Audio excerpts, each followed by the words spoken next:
என்ன மக்களே திரும்பியும் ஃபிஷ்ஷஸ்லாம் பேக் பண்ண ஸ்டார்ட் பண்ணிடலாமா? ஸோ ஆமாம் கைஸ், நம்மக்கிட்ட ஃபிஷ்ஷஸ் ஆர்டர் இன்றைக்கி 4-5 ஆர்டர் வந்திருக்கு. நல்ல குவாலிட்டி நல்ல குவான்டிட்டிலேயே நிறைய ஆர்டர் நம்மளுக்கு வந்திருக்கு. எல்லா ஃபிஷ்ஷஸும் நம்ம பேக் பண்ணிகிட்டு இருக்கோம்.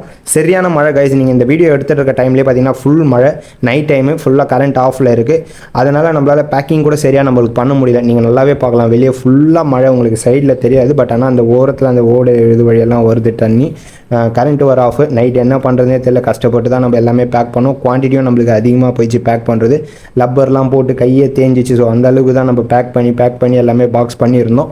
இருந்தாலும் நம்மளோட சப்ஸ்கிரைபர் நம்மளுக்கு சப்போர்ட் தரதுனால நம்ம டக்குன்னு எல்லாமே என்னென்ன அன்னைக்கு பார்சல் பண்ணுறோமோ அதை அன்னைக்கு டிஸ்பேச் பண்ணுறது தான் நம்மளோட கடமை. ஸோ அதனால் முடிஞ்ச அளவுக்கு நான் எல்லாமே சீக்கிரமாகவே பேக்கிங் பண்ணி ஃபிஷ்ஷஸ் எல்லாமே போயிடுச்சு. ஃபிஷ்ஷஸ் எல்லாமே சேஃபாகவும் ரீச் ஆகிட்ட பிறகு தான் இந்த வீடியோ நான் போஸ்ட் பண்ணியிருப்பேன். ஏன்னு பார்த்தீங்கன்னா நெக்ஸ்ட் இன்றைக்கான பேட்ச் நம்ம பேக்கிங் பண்ணிட்டு இருந்தோம் இல்லையா? ஸோ அதனால் அந்த டைம் போயிடுச்சு. நம்மளுக்கு டைம் இல்லை நெக்ஸ்ட் வீடியோ போகிறதுக்கு. அதனால தான் கொஞ்சமாக போகிறோம். ஏன்னா உங்களுக்கு நல்லாவே தெரியும், நம்ம மட்டும்தான் இது எல்லா ஃபார்மும் எடுத்து நடத்திட்டு இருக்கோம். ஃபார்ம் ப்ளஸ் வீடியோ எல்லாமே நம்ம தான் சேல் பண்ணுறோம். இது இல்லாமல் பேக்கிங்கும் நம்ம தான் பண்ணுறோம். அதனால் கொஞ்சம் டிலே ஆகும். முடிஞ்ச அளவுக்கு உங்கள் சப்போர்ட் கொடுங்க. கொரியர் ஆஃபீஸ் வந்து கொரியர் போட்டு நம்ம வீடியோ ஷார்ட்ஸ் முடிச்சுக்கலாம். தேங்க்ஸ் ஃபார் வாட்சிங்.